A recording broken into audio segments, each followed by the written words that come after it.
Bonjour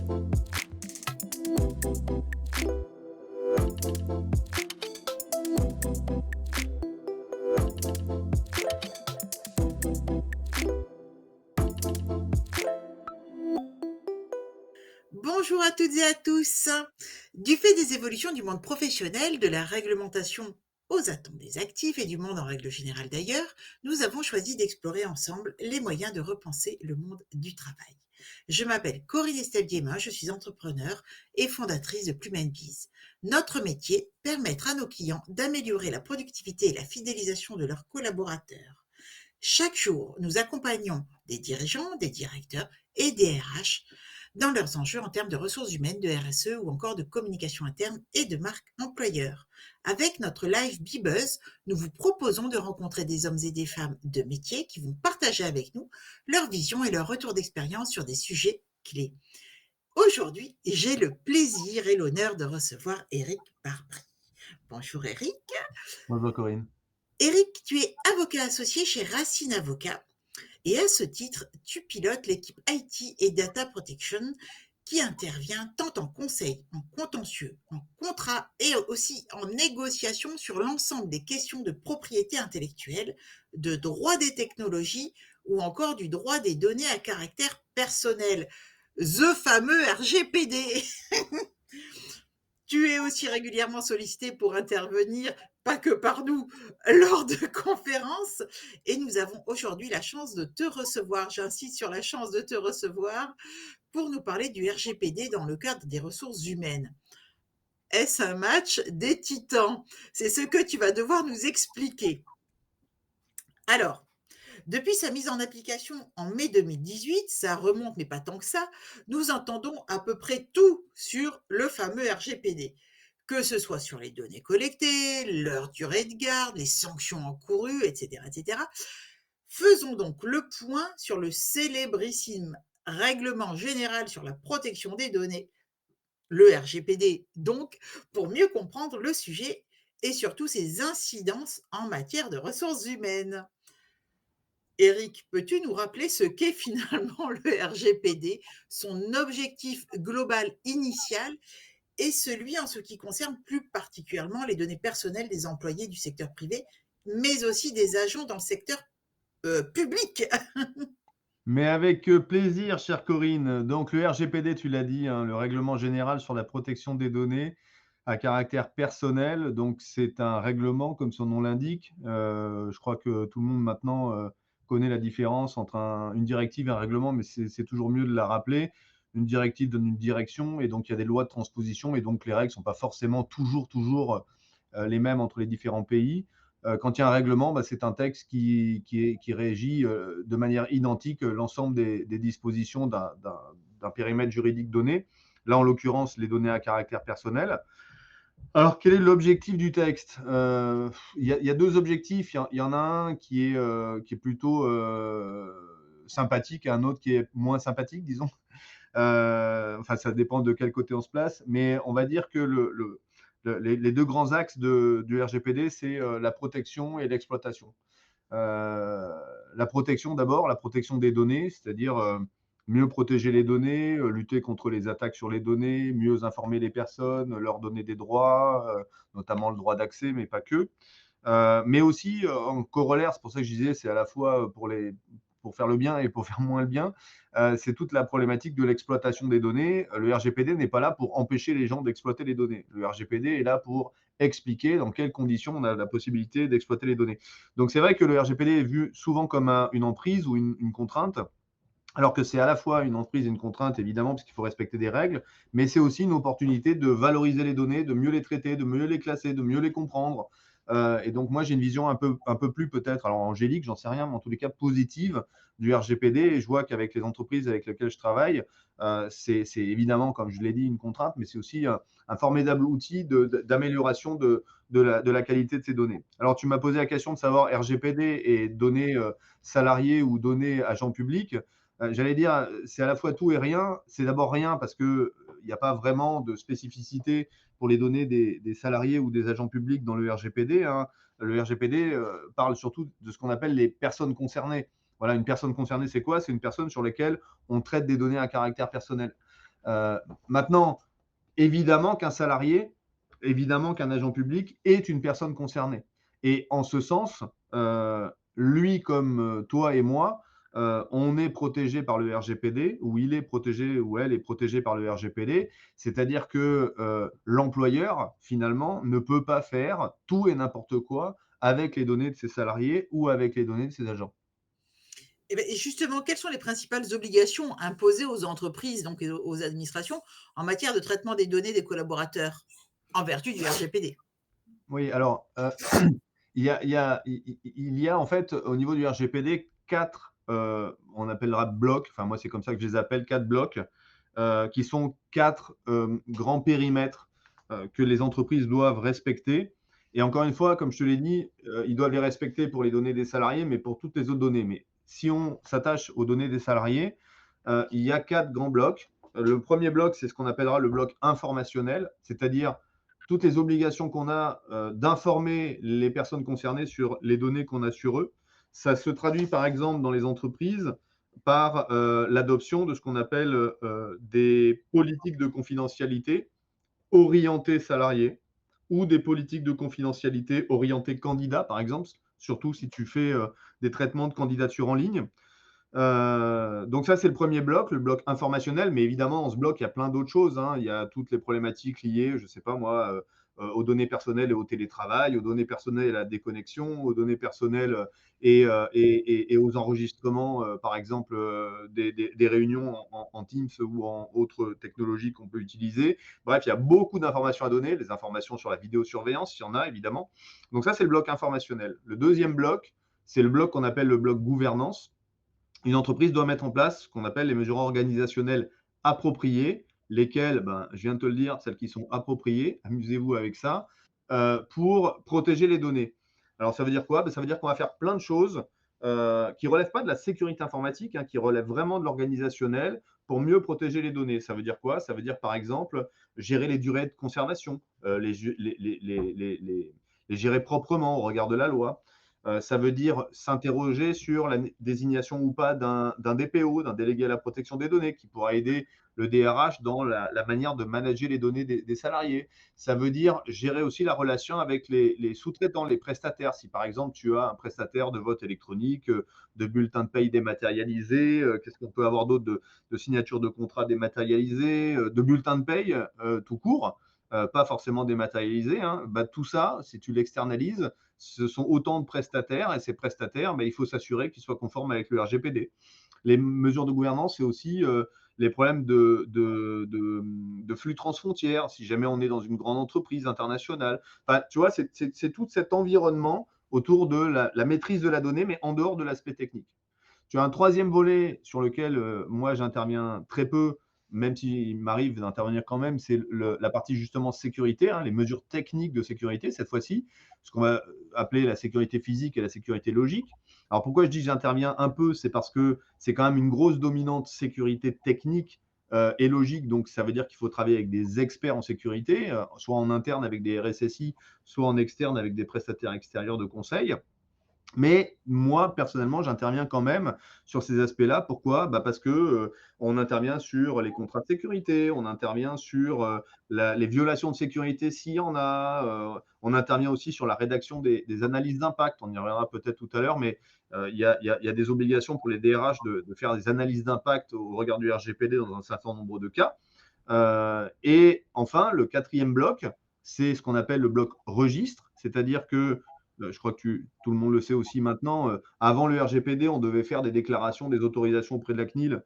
Maintenant, tout ça a quasiment disparu, mais à la place, on doit tenir un registre de l'ensemble des traitements qu'on met en œuvre. Donc évidemment, il y a dans cette partie registre toutes les données qu'on va traiter et tous les traitements qu'on va avoir au sein de la DRH, hein, les traitements relatifs à la paye, les traitements relatifs à la formation professionnelle, aux arrêts maladie, aux vacances, que sais-je. Donc tout ça, ça fait l'objet de traitements et tous ces traitements doivent figurer dans le registre des opérations de traitement. Voilà les 4 grands blocs et effectivement, à chaque fois, les RH bah, sont impactés par ces 4 grands blocs. Et quels sont les types de données RH finalement qui sont concernés principalement? Alors, pour moi, il y a 2 types de données. Il y a ce qu'on appellerait les données produites et les données fournies. Les données produites, les données fournies, pardon, d'abord, c'est les données qui sont fournies par le collaborateur au moment de son parcours d'embauche, par exemple, CV, lettre de motivation, attestation en tout genre. Et puis il y a les données produites. Les données produites, ça peut être, les données qu'on va avoir sur le collaborateur pendant l'exécution de son contrat de travail, les données de connexion, par exemple, je sais pas s'il y a des badges à l'entrée, les badges, les données de connexion login, logout des sessions informatiques, voilà. Donc tu as ce type de données. Donc dans les données fournies, on va plutôt travailler sur des données de type données de civilité, données d'identification, données de coordonnées, mais aussi données financières, hein. Un collaborateur, jusqu'à preuve du contraire, on le paye. Donc, si on le paye, ça veut dire qu'il a communiqué des informations financières. On a aussi des échanges avec des prestataires extérieurs comme les impôts pour la retenue à la source. Bref, il y a quand même beaucoup de données autour de ça. Les données produites, c'est plus des données de travail. C'est plus des données de connexion. Et ça, c'est la summa divisio qu'on peut à peu près avoir en matière de données relatives aux salariés. Quelles sont les implications finalement, pour les organisations qui ne se conforment pas au RGPD, pour les récalcitrants? Je ne vais pas parler pour l'instant parce que on en reparlera sans doute, mais évidemment que à terme, la question est celle de la sanction. Mais Mmh. l'implication aujourd'hui pour une entreprise avant même la sanction, c'est que si une entreprise ne respecte pas le RGPD, elle est tout simplement hors la loi. C'est-à-dire que souvent on parle du RGPD en disant oh il y a des sanctions, etc. Oui, très bien, il y a des sanctions. Enfin très bien, je ne sais pas si c'est très bien, mais en tous les cas il y a des sanctions. Mais la vérité, c'est qu'avant la sanction, l'entreprise est en état de non-respect de la réglementation. Donc ça veut dire que par nature, les traitements mis en œuvre sont illégaux et que donc on peut en tirer toutes les conséquences de droit qu'une personne peut estimer nécessaire de mettre en œuvre. Mmh. Et À commencer est-ce par que saisir la CNIL, pardon. pardon, est-ce que et comment le RGPD affecte les processus de recrutement et de gestion, des ressources humaines? Opérationnellement, en fait, comment est-ce que le RGPD interagit ou agit sur justement, tout à l'heure, tu parlais du recrutement et des la paye, comment ça se passe, en fait? Et ça se passe à travers les blocs que je t'ai donnés tout à l'heure. En gros, les éléments saillants, hein, disons, c'est tout ce qui va tourner autour de l'information des collaborateurs. C'est pour ça qu'il est indispensable d'avoir dans une entreprise une politique salariée et si on recrute assez massivement, une politique candidat. Si on recrute de manière marginale, on peut très bien faire peut-être une politique unique à la fois salarié, pardon, et candidat. Ça, c'est la première chose. La deuxième chose qui va nous tomber dessus, hein, c'est la problématique du droit des personnes, qui est un vrai, vrai sujet. Parce que les salariés ont évidemment, alors je parle de salariés, mais c'est vrai pour les agents publics, hein, ont un droit d'accès à leurs données. Et ça pose des questions assez complexes de jusqu'où le collaborateur a le droit d'aller en termes de demande. Est-ce qu'il peut, par exemple, demander tous les logs de connexion de toutes les applications sur lesquelles il a travaillé pendant 10 ans? Est-ce qu'il peut demander à avoir accès à l'ensemble des mails qu'il a envoyés et qu'il a reçus? Enfin, c'est vraiment des questions tricky, hein, il faut les prendre avec sérieux.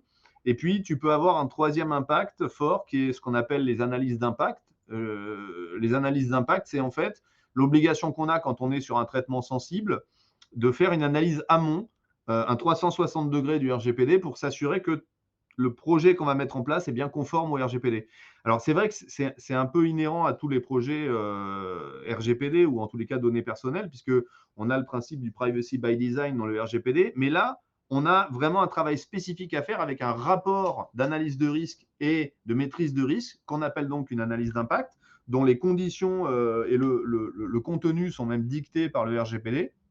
Et dans certains cas, les RH doivent passer par des PIA. Donc, ça va être le cas, par exemple, quand tu fais du recrutement avec de l'algorithme, quand tu fais des plans de formation avec de l'algo. Donc, en gros, quand tu utilises de l'IA avec le RH, là-dessus, on est obligé de faire des PIA. Ça peut être les outils de surveillance des collaborateurs, les outils qui permettent d'analyser les hauts potentiels. Ça peut être, même si ce n'est pas forcément au niveau de la RH que ça se situe, tout ce qui est alerte professionnelle. Toutes ces catégories-là disons, sensibles, font l'objet d'une analyse d'impact en amont. Est-ce que tu peux détailler, tu as parlé des droits des employés. Est-ce que tu peux détailler un petit peu justement ces droits finalement des employés? Je dis employés pour pas dire salariés, pour bien intégrer comme tu l'as signalé, hein, le côté, public et privé. En fait, les salariés ont les mêmes droits que tout le monde, hein. Comme je te l'ai dit tout à l'heure, un salarié, c'est jamais qu'une personne concernée ou une personne concernée, c'est jamais qu'un salarié. Donc, c'est tous les droits du RGPD. Alors, les droits du RGPD, c'est quoi? C'est des droits comme le droit d'accès, le droit à la rectification, le droit à l'effacement de données. Donc, on a plusieurs droits et tous ces droits-là s'appliquent. Le problème qu'on a, c'est que on a deux difficultés majeures dans l'exercice de ces droits avec les salariés, particulièrement hein, avec les salariés. Le premier, c'est le droit d'accès. Comme je disais tout à l'heure, la question c'est un collaborateur qui généralement est fâché d'ailleurs avec son entreprise, va demander plein de trucs, plein de données. Il va demander ses mails, il va demander les données de connexion, il va demander ceci, il va demander cela. Et la question c'est la limite de l'exercice. Et là-dessus, j'avoue que la CNIL ne nous aide pas vraiment puisque elle a publié une recommandation sur le sujet qui partait plutôt bien parce que la CNIL expliquait il fallait savoir distinguer les données des documents. Et donc, moi, je me suis dit, chouette, elle va donc nous dire que un collaborateur, bah, il n'a pas accès à ses mails professionnels, puisque les mails professionnels appartiennent par nature à l'entreprise. Et puis, à la fin de la recommandation, ça se finit assez mal, puisqu'au final, on voit bien que le collaborateur peut avoir accès, enfin, en grande partie, à ses mails. Donc, voilà, il y a un premier sujet autour du droit d'accès, ce qui est un peu compliqué. Il y a un deuxième sujet autour du droit à l'effacement. Parce qu'il peut y avoir des collaborateurs qui demandent à ce qu'on efface des données. Or, c'est pareil, l'effacement des données n'est possible que dans certaines conditions. Voilà, évidemment qu'on ne va pas effacer les mails d'un collaborateur qui dit ou qui est parti ou qui a été licencié et qui va dire effacer tous mes mails. Bah non, j'efface pas les mails parce qu'ils n'appartiennent pas aux collaborateurs. Les mails, ils appartiennent à l'entreprise. Donc, on exerce tous les droits, mais on les exerce de manière un peu particulière pour ces deux droits-là. Et puis, il ne faut pas oublier que le salarié, il est comme tout le monde, il a le droit aussi de saisir la CNIL. C'est-à-dire que s'il n'est pas content de la manière dont les données sont traitées dans son entreprise, il peut effectivement saisir la CNIL, hein, qu'il soit salarié ou qu'il ne le soit plus. Bon, la plupart du temps, c'est quand ils sont plus salariés qu'ils saisissent la CNIL, mais en tous les cas, toi, moi et n'importe quel salarié ou agent, on peut saisir la CNIL si on estime qu'un droit n'est pas bien respecté. D'accord. En matière de gestion du consentement, c'est quelque chose on entend aussi, pas mal dans les débats autour du RGPD. Comment les entreprises devraient-elles ou doivent-elles gérer le consentement des employés pour le traitement de leurs données? Eh bien, c'est très simple. Elles n'ont pas à demander le consentement à leurs salariés. Voilà. Euh, En fait, il faut savoir qu'il y a 6 bases légales possibles. Le consentement est une de ces bases légales. D'accord? C'est-à-dire que quand tu mets en place un traitement, tu as 6 bases légales. Donc, le consentement, l'exécution du contrat, l'exécution de la loi, la sauvegarde de la vie humaine, l'intérêt public et l'intérêt légitime. Voilà, quand on est dans une relation avec un salarié, on est sur quelle base? Ben, on est principalement sur la base de l'exécution du contrat, le contrat de travail, et on est aussi sur, pour un certain nombre d'autres cas, sur l'application de la loi. Voilà, quand je gère les données pour la retenue à la source, c'est l'application de la loi, ni plus ni moins. Donc on n'a pas besoin du consentement, puisqu'on a déjà 2 bases légales Mmh. largement suffisantes. Pour les autres, on est plutôt sur l'intérêt légitime. Si par exemple tu fais, je ne sais pas moi, un événement extra-professionnel, un week-end entre collaborateurs ou je ne sais pas, un séminaire quelconque, mais de nature festif, là effectivement on n'est plus vraiment dans l'exécution stricto sensu du contrat de travail, mais on va récupérer des données, je ne sais pas si on fait un voyage, bah, des cartes d'identité, des passeports, tout ce qu'on peut imaginer. Et là, bah, on va être peut-être sur l'intérêt légitime. Peut-être qu'on ira chercher le consentement, mais tu vois, c'est très, très marginal en matière de droit du travail. D'accord. Quelles sont les exigences en matière de sécurité des données que les entreprises, doivent respecter? Alors, en matière de sécurité, comme je te l'ai dit, donc, il faut faire appel à des experts techniques, hein, je suis loin d'être un expert en sécurité, mais ce qui est certain, c'est que la sécurité, elle se joue à 2 niveaux. Elle se joue au niveau amont et elle se joue au niveau aval. Heu, les obligations d'abord sont des obligations de sécurité amont, c'est-à-dire qu'on doit mettre en place les outils nécessaires pour assurer cette sécurité. Quels outils? Bah, les outils nécessaires ou les outils dits appropriés. Moi, encore une fois, je suis pas expert du domaine, mais on va regarder l'environnement, on va regarder la criticité des données et on va voir quel niveau de sécurité on met en œuvre, soit en interne, soit avec l'aide de prestataires extérieurs. Si on travaille avec des prestataires extérieurs, on va regarder quel est le niveau que ce prestataire extérieur nous propose, nous garantit, nous, puisque au final, c'est nous qui sommes garants de cette sécurité vis-à-vis de nos propres salariés. Ça, c'est pour la partie amont. Et puis la partie aval, c'est s'il arrive quelque chose, et malheureusement, ça arrive, hein, je veux dire, moi, je dirais pas tous les jours parce que je mentirais, mais au moins 1 à 2 fois par semaine, j'ai des entreprises qui m'appellent parce qu'elles savent que j'ai une modeste compétence dans le domaine des violations de sécurité. Elles m'appellent en me disant, voilà, on a été piraté. La plupart du temps, c'est un rançon logiciel. Ce rançon logiciel, bah, soit il a pris toutes les données de l'entreprise et donc il a pris les données clients, mais aussi les données RH. Et sur les données RH, il faut savoir, alors les clients aussi, mais sur les données RH, il faut savoir comment réagir. Voilà, quelle notification va faire la CNIL, comment on va informer les collaborateurs, dans quelle manière on va les informer, comment on va les rassurer aussi sur les conséquences de cette violation. Hein, est-ce que ça va nuire ou pas aux intérêts de l'entreprise et donc nécessairement aux intérêts du salarié. Voilà, c'est ces 2 axes en matière de sécurité sur lesquels il faut travailler. D'accord, et est-ce que tu penses que les entreprises et les organisations peuvent assurer une espèce de conformité continue avec le RGPD dans leur pratique quotidienne de gestion des ressources humaines? C'est pas Alors, évident. ouais, alors je dirais pas, est-ce que, je dirais, ils doivent. C'est-à-dire que non, mais c'est vrai, le problème et tu soulèves un point qui pour moi est capital dans la bonne, appréhension du RGPD, c'est la continuité. Parce que c'est bien gentil de payer, un audit, RGPD et puis de voir à quel niveau on se situe et puis derrière de mettre en place un plan de progrès et puis d'être conforme au RGPD à un T0. Mais le problème, c'est le maintien de ce T0.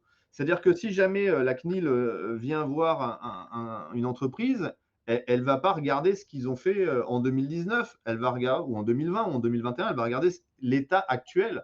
Et moi, je me rends compte qu'il y a énormément d'entreprises ou d'acteurs publics qui se sont mis en conformité dans les années 2018 pour les plus, les plus violents et encore récemment pour d'autres.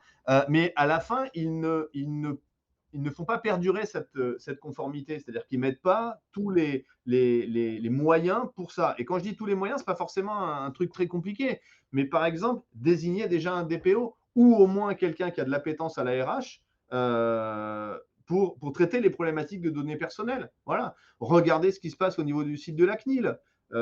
Si on n'a pas les moyens de faire ça, bah, désigner peut-être un DPO externe pour pouvoir aider l'entreprise en général, mais les RH en particulier, revoir le registre des traitements de manière régulière. Alors, si on est sur une grande entreprise, on va le revoir régulièrement, mais si on est sur une moyenne entreprise, on peut peut-être revoir le registre tous les trimestres.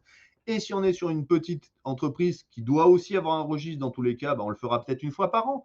Mais en tous les cas, il faut avoir ce rendez-vous. Moi, je l'ai systématiquement avec tous mes clients pour lesquels je suis DPO externe. J'ai au minimum, même pour les petits clients au sens petite taille, j'ai un rendez-vous annuel de révision complète de la politique RGPD, hein, de la politique. Je ne parle pas des politiques de confidentialité, je parle bien de la politique dans sa totalité, c'est-à-dire les 4 blocs dont je parlais tout à l'heure, pour vérifier bah, qu'on n'a pas un trou dans la raquette, qu'on n'a pas raté quelque chose, qu'on n'a pas raté une évolution importante de la CNIL. Et évidemment, à chaque fois qu'il y a une décision de la CNIL, il y a nécessairement un impact sur la manière dont on déploie le RGPD dans l'entreprise. Voilà, ça c'est hyper important. Moi, quand je fais des audits de conformité, aujourd'hui, je regarde aussi la manière dont l'entreprise m'assure qu'elle maintient en condition opérationnelle les livrables ou les procédures qu'elle a mis en œuvre. Mmh. Tout à l'heure, tu parlais de sanctions. Quelles sont les sanctions possibles finalement pour les organisations qui enfreignent le RGPD? Tu as bien quelques exemples croustillants à partager avec nous? Alors, les exemples croustillants, oui, mais surtout, ils sont en ligne, c'est les décisions de la CNIL. Donc, on a déjà des décisions et ça, c'est aussi très intéressant parce que Hem, au niveau des sanctions, c'est vrai qu'il y a là aussi une idée reçue selon laquelle la plupart des entreprises qui se font condamner par la CNIL sont des entreprises de type B2C et essentiellement dans des mauvaises relations ou des mauvais traitements de données de clients. Mais en fait, il y a aussi des entreprises de B2B qui se font planter sur des problématiques RH. Voilà, il y en a une, alors je ne les ai pas toutes en tête, mais une qui était assez amusante en septembre de l'année dernière sur le principe de minimisation, hein. Le principe de minimisation, c'est tu ne dois pas avoir plus de données que ce dont tu as besoin. Encore faut-il savoir de ce dont tu as besoin. En tous les cas, tu ne dois pas avoir plus de données que ce dont tu as besoin. Et là, il y avait une entreprise qui manifestement avait plus de données que ce dont elle avait besoin et la CNIL l'a condamnée. Les montants, après, bah, il y a le montant facial, c'est-à-dire celui du RGPD qui est de 2 à 4 du chiffre d'affaires mondial d'une entreprise. Euh, bon, voilà, ça laisse réfléchir. Mais il y a aussi deux conséquences cachées qu'il ne faut pas mépriser. Pardon. La première, c'est la réparation du préjudice, parce que la condamnation de la CNIL à une amende administrative, c'est une amende administrative, ça va dans les caisses de l'État. Voilà. Mais par contre, si toi et moi, demain, on est victime en tant que salarié d'une mauvaise gestion de nos données par notre employeur, on peut se retourner contre l'employeur et demander la réparation de notre préjudice. Donc, bah, imagine dans une grande entreprise 10 000 personnes qui agissent contre leur employeur parce qu'il y a une violation de sécurité et les données sont diffusées aux 80, bah, ça peut faire du vilain en termes de préjudice au niveau financier. Et puis, il y a une troisième, c'est l'image, hein. Une entreprise qui se fait condamner parce qu'elle a mal géré les données personnelles de ses salariés, bah, ce n'est pas forcément une entreprise dans laquelle on a envie d'aller travailler, quoi. Donc voilà, il n'y a pas que le télétravail et les vacances dans la vie, hein. Il y a aussi la gestion éthique des données et notamment des données personnelles. Ouais, puis dans une période où les recrutements sont déjà un peu tendus, c'est vrai que c'est pas c'est pas super. Est-ce que et comment le RGPD affecte les transferts internationaux de données des employés?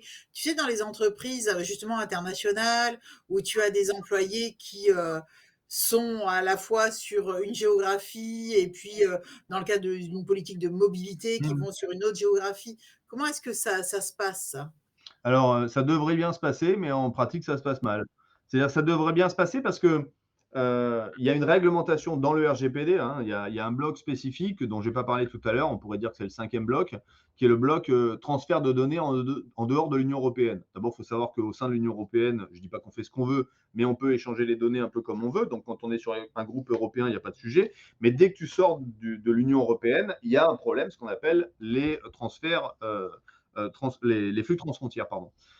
Et ces flux transfrontières, tu ne peux les mettre en œuvre que si les entités auprès desquelles tu transmets ces informations sont liées à toi par un canal juridique pour s'assurer que ces données sont bien sécurisées, bien protégées, conformément au RGPD, même si elles le sont dans une filiale en dehors de l'Union européenne.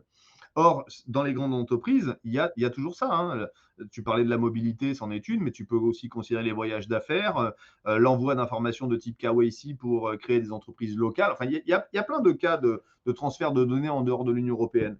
Eh bien, ces transferts de données en dehors de l'Union européenne, même si elles sont réalisées dans le cadre d'une relation entre une maison mère et une filiale, je dis bien même si elles sont au sein du même groupe, a fortiori quand c'est en dehors du groupe, elles doivent être encadrées juridiquement. Et là, il n'y a pas mille manières, hein. Alors, il y a le consentement dont tu parles, mais bon, tu ne vas pas demander à tous les collaborateurs d'être d'accord. Et donc, il n'y a que deux autres voies. Là, une première voie qui est très mal utilisée par les entreprises, c'est ce qu'on appelle les BCR, les Binding Corporate Rules, qui sont des règles internes qui s'appliquent à tout un groupe et qui vont dire, voilà, on va harmoniser les données personnelles et les transferts de données, et voilà comment ça va se jouer. Mais c'est assez compliqué, assez long. Il faut passer devant les autorités de contrôle européennes. Enfin, donc c'est pour ça que ça ne marche pas très bien. Mais il y en a un autre qui est facile, c'est ce qu'on appelle les clauses contractuelles types. C'est un document contractuel qui a été rédigé et publié par la Commission européenne, que n'importe quelle entreprise peut utiliser, hein. C'est un modèle. Alors, on ne doit pas le changer parce que pour le coup, c'est un modèle qui est, c'est take it or leave it, c'est-à-dire que tu le prends et puis c'est tout. Et il n'est pas très compliqué. Il a deux, trois annexes selon les cas, avec des explications sur le type de transfert, le type de sécurité, etc.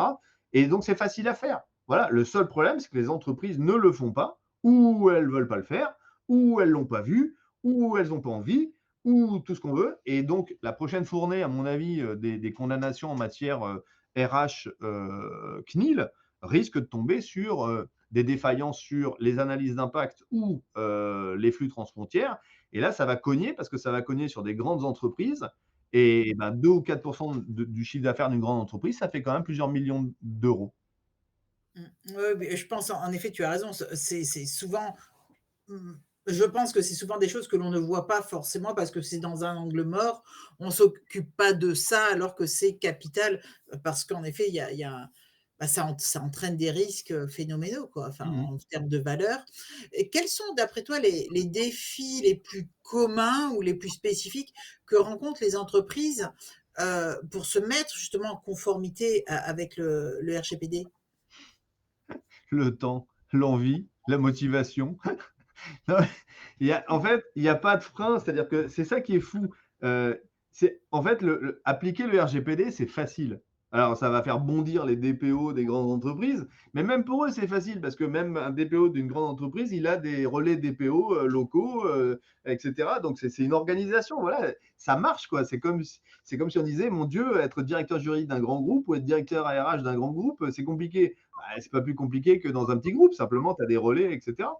Donc en fait, ça marche plutôt fait. Enfin, et encore une fois, si tu prends les 4 blocs dont je parlais, tu as tes programmes, tu as tes procédures, tu as tes documents, c'est pas compliqué. Voilà. Le problème, c'est de le faire, la motivation, la bande passante, l'énergie, les priorités, voilà. Et puis, ben, on met pas ça forcément en priorité. Puis quand on l'a fait parce que on l'a mis en priorité et on a mis en place une conformité, bah, je te dis, c'est la question que tu évoquais tout à l'heure, c'est le problème du maintien en conformité, parce que bah, ce qu'on a fait une fois, on le maintient pas, et donc bah, on a quelque chose qui nous a coûté un peu d'argent, et au final, on n'est pas bon.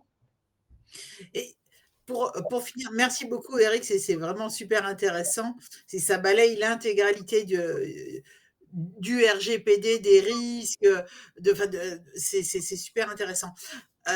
Enfin, pour finir, quels sont les conseils que tu pourrais donner, les conseils clés pour toute organisation, heu, qui voudrait vraiment se conformer efficacement au RGPD, tout en gérant les ressources humaines d'une manière, optimale? Quels sont les conseils que tu pourrais, donner? Voilà, tu as parlé des 4 domaines, des 4 angles. Heu, Qu'est-ce que tu pourrais nous dire pour ces organisations, que ce soit des petites organisations, des petites entreprises ou des moyennes? Les grandes, je pense qu'ils ont largement de quoi faire en interne ou en externe.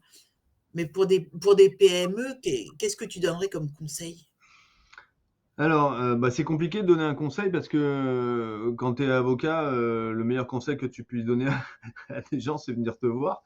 Mais, Oui, heu, c'est mais non, je plaisante qu'à moitié, parce que c'est vrai qu'un un bon conseil, c'est déjà de savoir dans quel état on est, quoi. C'est-à-dire que, pour moi, le B à bas, c'est de connaître son environnement, donc d'être capable déjà d'avoir ce qu'on appellerait une cartographie des données, une cartographie des flux, c'est-à-dire, quel type de données j'ai, à quel endroit elles sont, avec quel prestataire, ou est-ce que c'est en interne. Donc c'est vraiment un mapping, de ce qu'on a, et là encore, qu'on soit petit, moyen ou gros, hein, évidemment quand on est gros, on a des gros moyens, mais on a aussi des gros problèmes. Donc finalement, à toute échelle ramenée, c'est les mêmes problèmes pour tout le monde. En tous les cas, il faut qu'on comprenne son environnement, et puis après, il faut nécessairement faire un audit. Donc là, bah, vous passez par un prestataire extérieur, cabinet d'avocat ou pas, qui permet d'avoir un niveau de maturité en disant: «Bah, voilà, vous en êtes là sur le bloc 1, vous en êtes là sur le bloc 2, vous en êtes là», et cetera. Après, il y a évidemment, un plan de mise en conformité. Et puis après, dernier point qui est à mon avis le plus important, c'est ce maintien en condition opérationnelle. Et ce maintien en condition opérationnelle, il passe nécessairement par au moins la désignation de quelqu'un en interne ou en externe, qui ait un peu d'appétence pour les données personnelles, à défaut d'avoir de la compétence, et qui permette justement de maintenir ce niveau aussi élevé que possible. Et alors le problème du RGPD, c'est que malheureusement, il fait pas cas des petits, des moyens et des gros, quoi. C'est-à-dire, tu n'as pas un petit RGPD, un moyen RGPD et un RGPD pour les gros. Voilà. Ce qui n'est pas vrai dans d'autres réglementations. Dans d'autres réglementations, on a des règles spéciales pour les micro-entreprises, les moyennes entreprises, etc. Il y a tout un règlement européen qui donne des catégories d'entreprises. Et parfois, on fait référence à ce règlement en disant, bah voilà, pour les petites entreprises, ce sera comme ça. Et en fait, les auteurs du RGPD l'ont pas pensé comme ça. Ne me demande pas pourquoi, j'en sais rien, parce que j'aurais trouvé ça assez intelligent. Mais au final, on a, voilà, on n'a pas de petits, on n'a pas de moyens, on n'a pas de gros, on a des problèmes avec la taille qu'on a. Et chacun doit mettre comment dire, le curseur au bon endroit. Ça veut dire que, par exemple, quand tu prends le bloc informationnel et que tu fais une politique de confidentialité salariée, bah, c'est vrai que quand tu es très gros, tu vas avoir un truc qui va faire 25 pages. Quand tu es moyen, bah, tu auras peut-être un truc qui va faire 12 pages, si tu es une grosse ETI. Quand tu es une PME, bah, tu auras peut-être un document de 3 pages. Et puis, quand tu es une petite boîte avec une dizaine de personnes, bah, tu vas peut-être envoyer un mail. Voilà. Mais en tous les cas, l'obligation, elle est la même. C'est la manière de la mettre en œuvre qui va être différente. Eh bien, en tout cas, merci beaucoup, Eric. Merci pour toutes ces informations que tu as partagées avec nous. Donc, chers auditeurs, chers participants, vous l'avez compris, que vous soyez petit, moyen, gros ou très très gros, le mieux c'est d'aller voir Eric si vous voulez en savoir plus et si vous voulez bien maîtriser tous vos risques autour du RGPD, sujet très très grandement complexe. Notre live se termine. Donc, merci à chacun d'entre vous. Encore merci à toi, Eric, pour tout notre échange, tous nos échanges. Ne manquez pas notre prochain rendez-vous Bibuzz. Donc, les Bibuzz, c'est tous les mardis à 10h30 sur LinkedIn. En attendant, restez connectés. Vous pouvez retrouver les replays sur notre chaîne Plume Biz YouTube et également retrouver nos articles sur le blog Plume Biz. Prenez soin de vous et à très vite. Merci à tous.